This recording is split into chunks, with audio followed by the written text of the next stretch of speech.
I'm great. Haven't lost any games in a while. I'm feeling pretty good.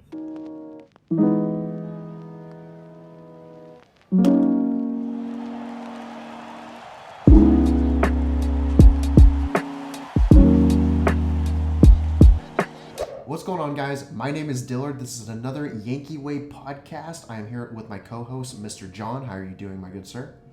I'm great. Haven't lost any games in a while. I'm feeling pretty good. Life is So, good. Nothing to complain about, or so you should think. We'll get into that. I think this is probably a good time to say. I already told you this, but tell all the viewers watching the podcast this will be my last podcast in this dormitory. I am actually graduating this week, so extremely exciting. I'm very excited. Probably you're wondering why I'm wearing this with Yankee hat, kind of two different organizations. One's college, one's professional team. Whatever, doesn't really matter. But yeah, I'm graduating. I'm extremely excited about it. What's made it even better is that the Yankees are continuing to perform well. Hopefully they don't ruin my graduation week by just completely destroying the bed, just crapping the bed. But we'll see. I mean, they've been really good right now. 9-0 in the last 9 games, 9-1 in the last 10 games. I think 11 and 12. Yeah, if you want to go there, even better. Here's some stats I wanted to pull real quick because I know that you had some stuff with Baseball Savant, StatCast, for those who don't I'm know. all over Savon right now. Here's some things, here's some positive notes. Obviously, there's really not much negative to talk about anyway, so we're just going to talk about a lot of positives. But here's some Yankee stats from just Major League Baseball in general. It's not just American League, but it's both American League and National League. Plus 41 run differential for the Yankees. Only team that has a better run differential is the Dodgers, so that's awesome. Great news.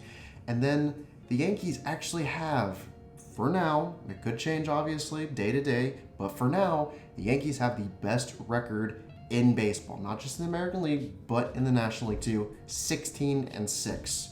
What do you think about that, John? It feels great to say that. I think that unless I'm mistaken, that hasn't happened since Tanaka was on this team. It's been a long time since that was leading the division, let alone best record in the majors.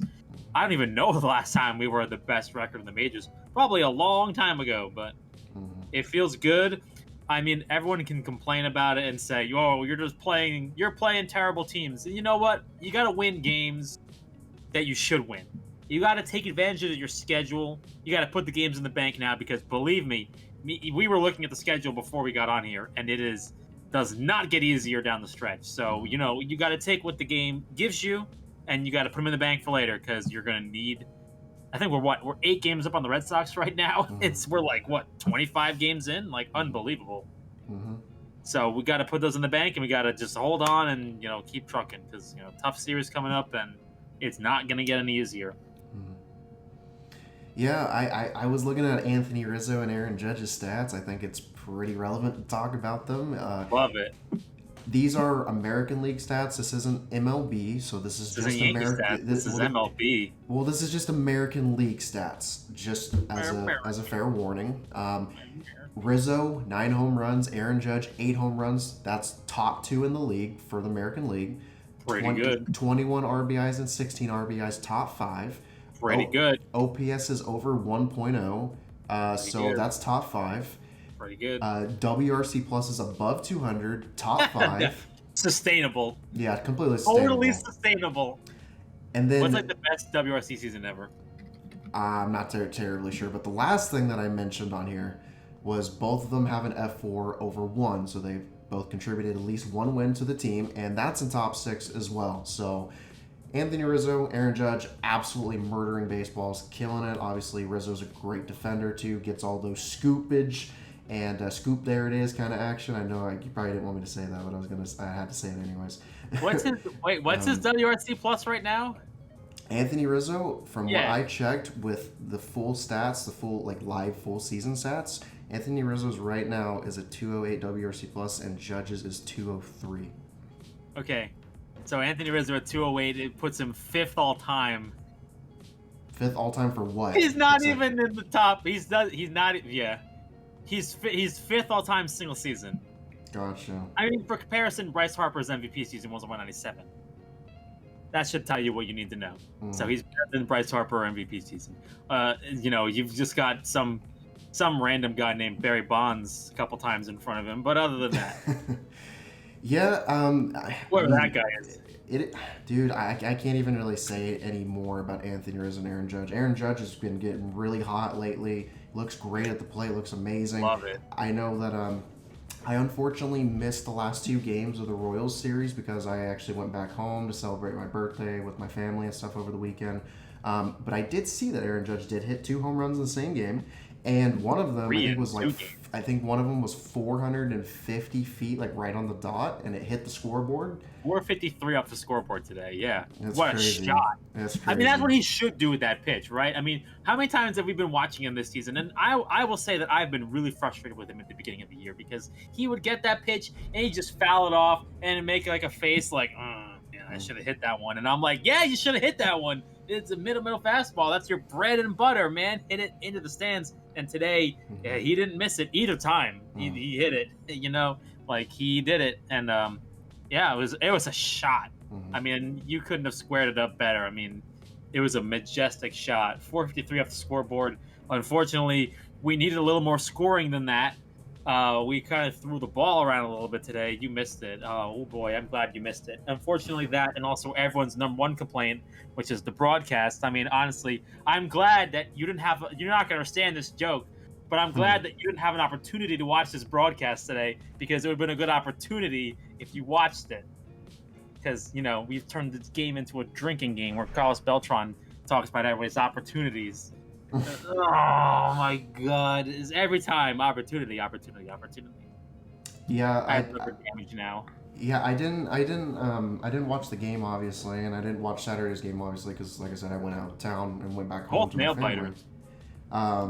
Yeah, and compared to the first game, nail biters. Yeah, I did see the first game where there were basically tornado warnings and a hurricane in Kansas City where they won 12-2. They had the Kansas game and those tornado warnings, and it actually got pretty bad. I think a tornado touched down. Yeah, it did. Yeah, there was at least one tornado that I can remember that touched down in Kansas. So, no, but I wanted to talk about that Aaron Judge home run. I've actually been to Kauffman Stadium, and I know where that ball hit on that scoreboard. That is a long way away. That is Can you imagine that home run? Can you imagine that home run with juiced balls? That's going that might go 500 feet. I'm not even kidding. Like Mickey Mantle shot there, baby. Yeah, that might break Statcast if that ball. That might be like that home run he hit 500 feet. Are you talking about the one in Seattle where it basically went over the stadium? No. The one at Yankee Stadium where he hit it over the bleachers. Ah, got you. Like Didi's like, where did that one go? So obviously Judge and Rizzo are doing really good. Rizzo, a lot of people have been complaining about him because in the Orioles series in particularly, 3 home run game, taking advantage of the short porch, literally like a 314-foot home run, and people are complaining that Yankee Stadium is a Mickey Mouse Stadium, not Mickey Mantle. I'm sorry. It's Mickey Mouse Stadium. How's that Mickey Mantle built? But I've always said the same argument. I mean, if you're going to keep using that argument, at least keep it consistent for both teams. I mean, I didn't know the opposing team when they came up to bat. Oh, they push the walls back. The dimensions go 50 feet backwards, so I don't know. It's a dumb argument. It's always been a dumb argument. Just utilize the short porch if you're going to complain I think according to Wood It Dong, I'm pretty sure, funny enough, that home run he hit into the 314 one where it came, back fair. I'm pretty sure, according to Wood It Dong, I mean, some people dispute this source, but it's like a home run in 2 ballparks. I guarantee the other one is Fenway. Or San Francisco, one of the 2. But it's funny enough, the first one he hit was actually the one where it was only a Yankee Stadium home run. That was the real short porch one, not the 314-foot one. Funny enough. Yeah, just Rizzo's been really taking advantage of the short porch. He's literally made for the short porch. He was designed to take advantage of that short porch, and that's what he's doing. And I absolutely love it. I love every single bit of it. People can keep being upset about it if they want. Maybe I'm crazy, but I feel like Anthony Rizzo got to 9 home runs, and he's at 9 right now, and we're just like, wow, he's really slugging. But then Judge has really quietly gotten to 8, without anybody noticing. I feel like it's come out of nowhere. All of a sudden, oh, he's there. He's at 8. He's right behind Rizzo for the American League lead, or the Majors lead. And I'm like, man, how did that happen? I don't remember him hitting that many home runs, and here we are. You know, I, three I in 2 games. You know, I was told a while back that the Aaron Judge experiment needed to end. So I know you've been hammering that one. it I've is been what it watching the is. timeline every time he hits a home run. Yeah, I always have to keep posting, the fact that Judge is in the 200 range for WRC plus and has some of the most home Yeah, runs in the that's. league. And I mean, who really? I mean, think about it. Like, that's got to be so easy, right? I mean, there's so many people in history that have had that rate, and they must be all terrible. exactly. Here are some other stats that I wanted to mention real quick. These are also just American League stats, just to kind of put in perspective how much they've been dominating the American League. Whew. All of these stats are second best in the American League. You have 29 home runs, 93 RBIs, 326 on base percentage, 424 slugging, 750 OPS, and 126 WRC plus. That sounds pretty good. Pretty good. Then you have 250 average, which is third, and then you have a 4.5 F4, which is first. So this easy. Man, they've been killing it. It's just been so exciting to watch. I've been waiting for this moment for so long for them to explode like this. I'm so happy that they're finally exploding and they're hitting home runs. I mean, they are hitting home runs like they are supposed to. That's how they win games, and also they've been able to make victories. They've also been able to make the more contact friendly crowd happy too. I mean, you've had a lot of contact from guys like IKF and such like that making an impact. DJ is looking like himself from like his 2019 form, or not 20 or yeah, not yeah. I'm getting this mixed up, right? Not 2019 form, more like the 2020 kind of not 2021, but I'm totally getting this mixed up. You know what I'm talking about. Yeah, back in the 9+10. Yeah, because I always. It's so weird. Like, it's 2019, but it just feels like DJ LeMahieu hasn't been that. He hasn't been a Yankee for that long, is what I'm trying to say. It just doesn't feel like DJ LeMahieu has been a Yankee since 2019. Isn't that crazy to kind of think about that? Well, I mean, the problem he's is the fact that we basically sat through a pandemic season, so we don't even remember that year. No, it's like that's why I was kind of like, he's been up here since 2020. I'm like, yeah, no, he's been here forever, but we don't remember that. But it just doesn't feel like DJ has been a Yankee since 2019. We missed a year and had a lockout. I mean, we've been missing baseball for this whole time. You know what I mean? Like, we're all out of whack. Yeah, see, that's why I kind of got it mixed up, because DJ LeMahieu massively dropped off the face of the earth in 2021, where he was pretty much a dead average, literally as average as a player could get. If you want to play another fun drinking game out there at home, just drink. Just every time the broadcast says, every time DJ gets a hit, and then the broadcast goes, "Boy, he really looks like a better player this year than their last year," and I'm just like, "Oh my god, you said this like every game this series." Just stop it. Like, it's both like K and Sterling alike. They both say it. Like, just stop. We get it. I understand. He looks good. I have eyeballs. I can see that. Thank you. Yeah, and I've been seeing him elevate the ball a lot more, which when DJ elevates, then he's better. He is wearing out right center, and I love to see it. And it's not like he's afraid to pull either. Like today, he had a ground ball RBI through the shortstop hole. He just said, "Thank you very much. I'll take that." It was great. That was a fantastic job of hitting. And I mean, like, he had a really weird 0 for 5 the other night, but other than that, he's had a great series, and like, he hit that pull home run the other day against the Guardians, and then you have him hitting like a 1,000 balls to right against the Tigers and the Orioles, and today against Kansas City, he's just putting the ball all over the place. And he started today with a great at bat, 11 pitch at bat, and finally he rolled over on one. But like, he really helped set that tone from the leadoff spot. Despite the fact that I would rather see Hicks lead off.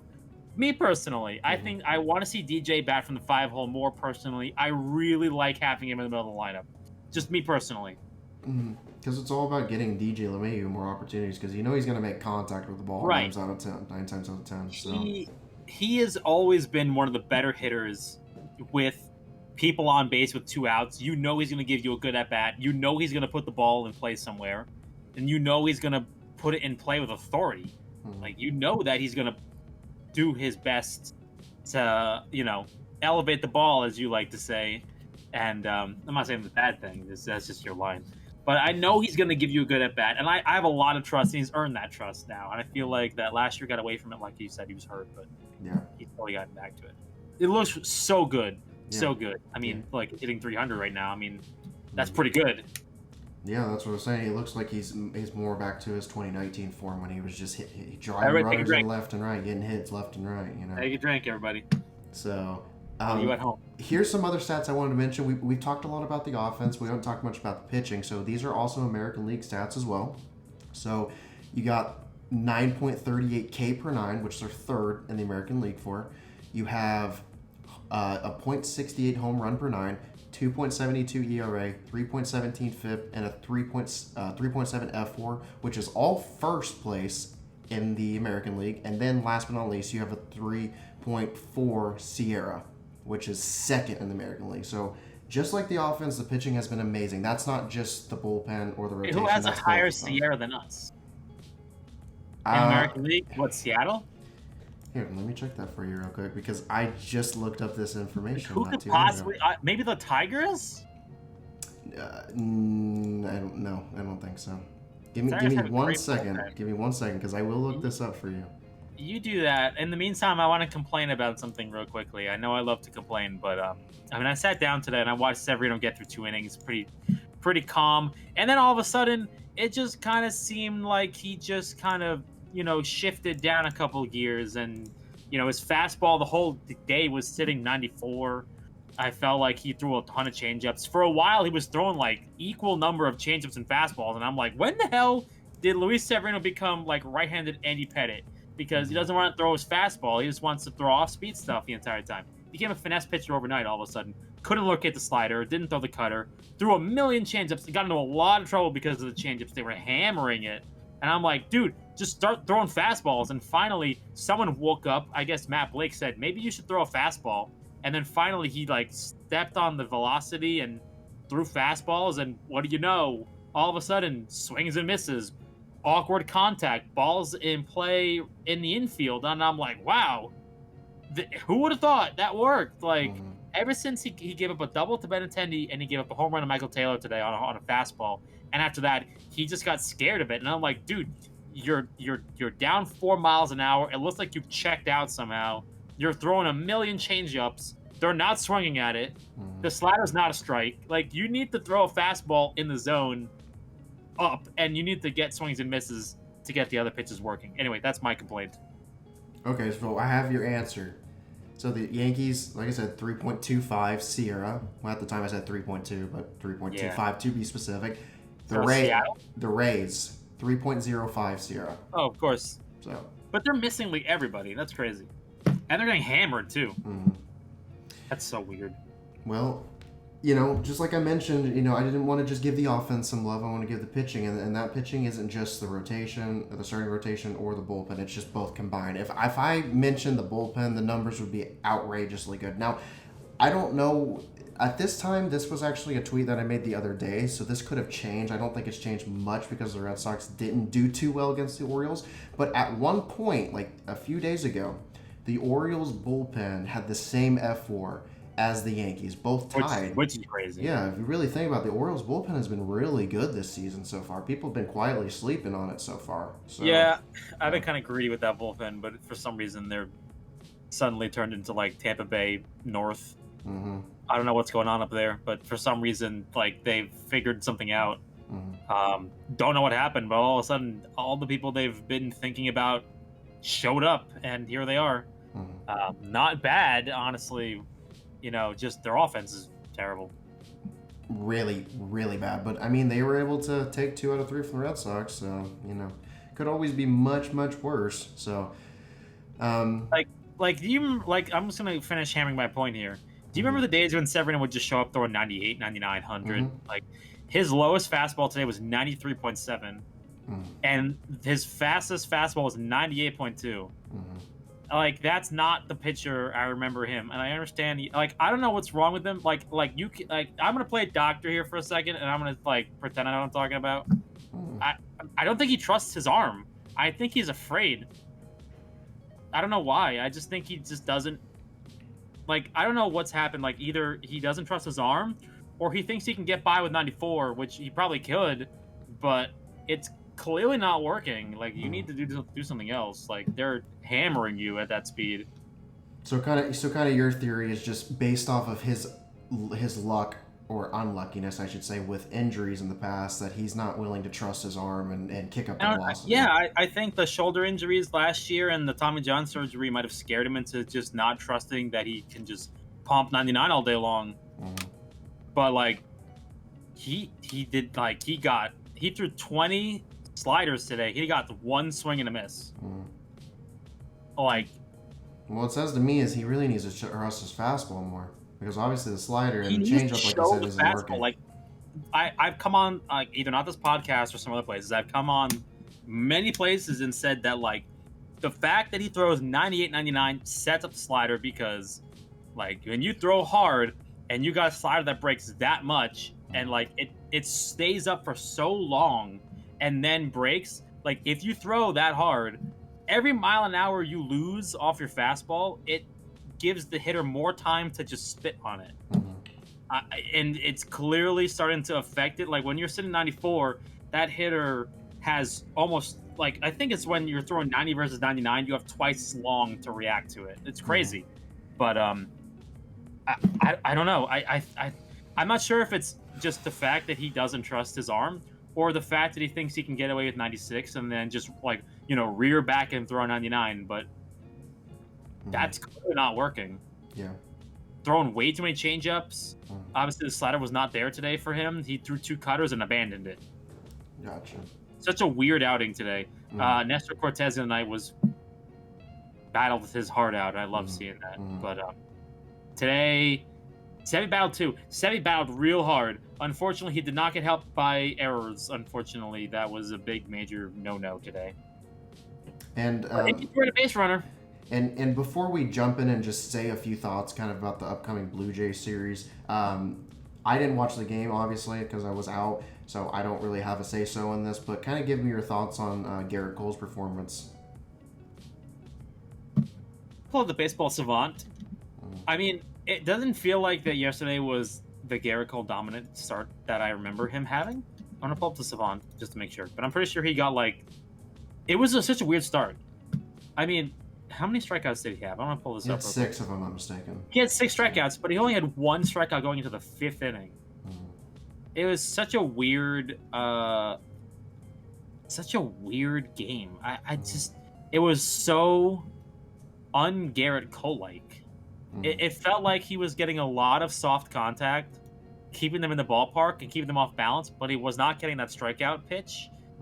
I don't know if that's them adjusting to him or what. I don't know, but it didn't feel like it was our normal Garrett Cole, I'm going to throw 99, until he needed to. Until he had, I think it was the bases loaded against Witt, and then somebody else, I forget, I think it was a lefty, and he just basically said, no thank you, I'm going to be the ace you guys remember. I think it was Rivera, might have been Rivera. But he had Bobby Witt Jr. on a 3-2 count, I think, and he just buzzed in a 99-mile-an-hour fastball on the corner of the plate. And I'm like, okay, that's the Garrett Cole I remember. That's what I remember him doing, being able to just dot a fastball. But he actually had 30.9 WPA, which is crazy. Let me see. So overall, a pretty successful outing, but just a little weird. He pitched well, but I just found it weird that a team that has that poor of an offense right now, let's be real here, the only person in this offense right now that really scares you is Benintendi. And only guy who I'm afraid of. And I was going into today's game, I was like, okay, Benintendi has a lot of at-bats against Severino. I kind of afraid of this game, but Severino kept him in check after the first double. Let me see. Garrett Cole, 91 pitches. I'm looking for the pitch velocity on Savant. Is it pitch velocity or is it player breakdowns? So Garrett Cole threw 51. See, this is what I wanted Severino to do. Garrett Cole threw 51 fastballs. 51! Do you remember when Severino used to do that? I do. I loved it. It was great. But he threw 51 fastballs. Again, his average velocity was 97.4. He threw 17 cutters. I mean, he had a great pitch mix. I wish Severino would follow in his footsteps. I want to see swings. He got 16 swings and 7 misses on the fastball. He didn't get any swings and misses on the slider. I mean, that's probably why I think it was so weird, because that slider was just getting no swings and misses. He got 3 swings and misses on any off speed pitches, which is crazy. So I don't know. It was a weird game. A lot of balls in play, more than I'm used to seeing. But he got the job done. He did great until he got into a jam and he got out of it. Handed it over to the bullpen. You know, a little trouble from Miguel Castro, but we got out of it and have to fight another day. Nail biter of a game. That was one of the rare nail biters we've had. All right, so I think probably the last thing that we should talk about, because I think you nailed that down. I don't really have much to talk about since I didn't watch those last 2 games, unfortunately. You should go back and watch them. They were like okay games, honestly. It's a lot of heart. I just want to ask you, since the upcoming series with the Blue Jays, obviously on the road in Toronto, just kind of give me some thoughts, kind of what you hope this team does. Woo. So, win at least 2 games would be nice. You know, you gotta take 2 out of every 3 series. I think that's a good. Obviously, I'm not expecting a sweep. I'm not that crazy, but I would like to see them take 2 out of 3 if possible. I think that you're gonna have to face some tough pitchers here. I mean, obviously, we don't have to face Gossman, thankfully, who is on another level right now. But we're still gonna have to face Alek Manoah. I mean, he's a great pitcher. I don't want to have to face him, but we're gonna have to. You know, when you play against tough teams, you're gonna have to play tough pitching. And thought that they did okay against him last time. Played a decent game. Unfortunately, just couldn't pull through in the end, I think. But you're gonna have to really focus and grind out some at bats and try to push some runs across in some unusual ways, whether it be Anthony Rizzo stealing bases, having Isaiah Kiner-Falefa take bases. You're gonna have to try some unconventional things, because I don't think they're gonna give up a lot of home runs. Yeah. And we have to do our best to keep them in the ballpark. Obviously, you know, you can try to contain Vlad, but you can only do so much. Springer's on a tear right now, so you just have to beg that you can try to keep him in the ballpark. But it's going to be 3 very good games, I hope. 2 of the best teams in the American League right now going at it. It's going to be fun games to watch, but I know, me personally, since you and me are invested in this game, I know it's going to be very difficult to watch them. So I was going to say Monday, or today technically, but for us tomorrow, whatever. You have Jordan Montgomery versus Ross Stripling, and I think the name of the game is run support. Get that man run support. You know, I think he'd have more run support if they just stopped mentioning it every time he pitched. He hasn't killed a teammate yet. You know, they're just, you know, the bad voodoo comes in. You know, you need to get Pedro Serrano in there to wake up the bats or something, because it's just weird. Anyway, we'll see. I mean, last time he got run support, and then he decided that he made a poor mistake pitch, but that happens. Hopefully he goes longer. I think he could have stayed in the game, but unfortunately they just don't trust him. Unfortunately, Blue Jays are going to be a tough lineup. No Clark Schmidt, so we'll see. Maybe they'll have some Michael King behind him, but who knows who's going to be ready. We also Chapman's have obviously down. Chapman's clearly down for tomorrow, so they need runs. They're going to need to score a lot of runs. I mean, Clay Holmes can close, but no Chapman tomorrow, clearly. I was going to say, also on Tuesday, we have Tyon versus Manoah, and then that's a toughie. On Wednesday, we have Cortez versus Kikuchi. That's the thing. I definitely think with the pitchers that I don't think it's going to be an easy series by any means, especially because the Blue Jays offense is relentless. But I think realistically, Monday and Wednesday are the games that I think that the Yankees can definitely take. I think the Manoah start might be a little more challenging. It's going to be a toughie. But you know he's going to go long. He's going to keep him in the game. That's going to be tough. I think this team can definitely score runs off of Stripling, and I definitely think that they can score runs off of Kikuchi. I'm not nervous they better score runs off of Stripling. So. I remember the last time we played them, we hit the ball really hard against Kikuchi and nothing to show for it. But I mean, like, we had his number. We just couldn't push runs across until later. But yeah, no, I mean, we should be able to score against Stripling. We should be able to score against Kikuchi. What's his ERA right now? I want to look up that matchup tomorrow. Kikuchi or Ross Stripling? I was looking at Ross Stripling. Ross Stripling's 360. Oh my god, the red of the Yankee lineup on StatCast. Oh my god. Red everywhere. Red exit velocity on Giancarlo Judge and Donaldson and Higashioka, which is funny. Wow, that's ironic considering Right? he's like a what? Higashioka has 16 WRC plus right now, or something like that. Yikes! It was better than like his -2 at one point. I think it was the He was -2 or at so. 3 after the double the other night, which Oh is wow! wow. Wow, three. Wow. At least Everyone's screaming about Joey Gallo. Meanwhile, like, you know, the worst hitter of the 1900s has a better WRC plus. All right. Well, Anyway, I think that we hammered quite a bit of topics. Was there anything else that you wanted to just say real quickly about anything about the series upcoming or anything from the past or anything like that? So I'm done. I got everything out of me. I still have a headache from just the last few days of just I think you going should go back all watch over the place. games. So. I think knowing the result of the games will make them easier to watch, but unfortunately, I was on the edge of my seat for forever. I feel like we saw a little bit of the offense forgetting how to play offense in the last 2 games, but we did score runs without the long ball, though. I mean, I think we did a great job of that.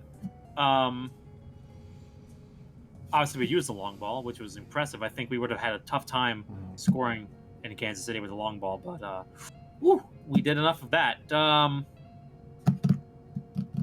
good couple games. They've been stealing runs left and right. Obviously, Judge, like I said, I think it's really funny. Judge had a 453-foot home run RBI, a 390-foot home run RBI, and a 15-footer RBI. Love it. It all counts the same. But yeah, hopefully we can push this to 10. But man, dude, that Manoah game is gonna be tough. And that's not us selling the Yankee Lab short. I just believe Manoah is a great pitcher, and he's gonna be contending for Cy Young the entire year. Of course, it's gonna be tough. Yeah, he's definitely had the Yankees number since his debut, which he made his debut against the Yankees. So, Yeah. And I mean, we've been hearing about it forever. He's a tough customer. I'm pretty sure Manoah also grew up a Yankee fan too. Am I not mistaken? I don't know. If I'm not mistaken, I don't know. If I'm not mistaken, I think Manoah is actually a hardcore Yankee fan, and then for him to make his debut in the Bronx the year that he did and do as well as he did, and he's still continuing to perform well against the Yankees, that must honestly be a pretty incredible feeling for him. I mean, really, it must be an awesome feeling to be like, oh, I like this team growing up, but now I own this team right now. You know what I mean? It's interesting. I have a weird question for you, if you don't mind, before we end. Yeah, throw me out. Who has the lowest barrel percent on the Yankees starting lineup right now? The lowest barrel percentage? The lowest barrel percentage on the Yankees starting lineup right now. Who do you think it is? And I'm starting lineup as in, like, played at least, like, 10 games. Let's start there. Well, it's not Higashioka, because you said he was up on the higher spectrum, correct? Higashioka is, like, 0.2 of a point behind DJ LeMahieu, and is ahead of Gleyber Torres, which is really funny. Maybe IKF? KF has a 1.9% barrel percent. Does that make any sense? I mean, the dude's killing. He's hitting 300. He's hitting balls everywhere. He has the guy has to hit the gym. I don't know what it is. I mean, it doesn't surprise me though, because he doesn't have weird. He doesn't have like a lot of isolated power or anything, so that doesn't really surprise me. Doubles, and he's doing it, man. He's living. I mean, it's so weird. He has a 42% top percentage. It's so weird to me. Anyway. I just thought that was weird looking at StatCast. Omar Gonzalez has a 0. Tim LeCastro has 11.1. Tim LeCastro, Yankee fans love Tim LeCastro. Yankee legend, Tim LeCastro. One last thing before we end off this podcast. This has really nothing to do with like stats or anything. My internship, which I go to twice a week, and I know I've talked to you about it. I actually saw on the desk, I saw it the second last time I went, but I didn't take a picture, but I saw it the last time that I did go, the second last time, and I saw 3 different Texas Rangers bobbleheads that you might like. 2 of them are the ones that I was concerned with. It was a IKF one when he won Gold Glove, also with Joey Gallo, and I just thought it was really cool. I took a picture and I was like, hey, I know those guys. I was thinking about asking the people at the radio station and stuff, saying, "Can I take these home with me? I will cherish these with my life." But Jordan Montgomery is in the 89th percentile in chase rate right now. Interesting. He's always been up there in chase rate. He's always been up there. But yeah, you should have stolen them. I can't now. I mean, now that I have that on live YouTube now, a YouTube video. they'll know if I steal This them. is gonna end up They'll on criminal know. tweets. Yeah, they'll know. They'll know who stole them. So, Who could say so for sure? that's I don't know. I don't know. It makes me half tempted to want to steal them, but I know that down deep in my heart that's not the right thing. I'm honestly just thinking of tipping them like $5 and saying, "Can I just take all these bobbleheads?" Because I love collecting bobbleheads. I love collecting anything from any team in general. It doesn't have to be Yankee related, but that's about it. I hope you guys enjoyed this podcast. We kind of go all over the place, but I guess that's kind of part of the fun of doing the podcast. Definitely subscribe. Whatever comes to mind. While you do that, I'm gonna look at catcher framing on Savant. Definitely subscribe if you haven't already. Click the bell notification so you don't miss videos. Like the video, comment down below what you want us to talk about in the future, what we could do better, and we will see you guys on the next podcast.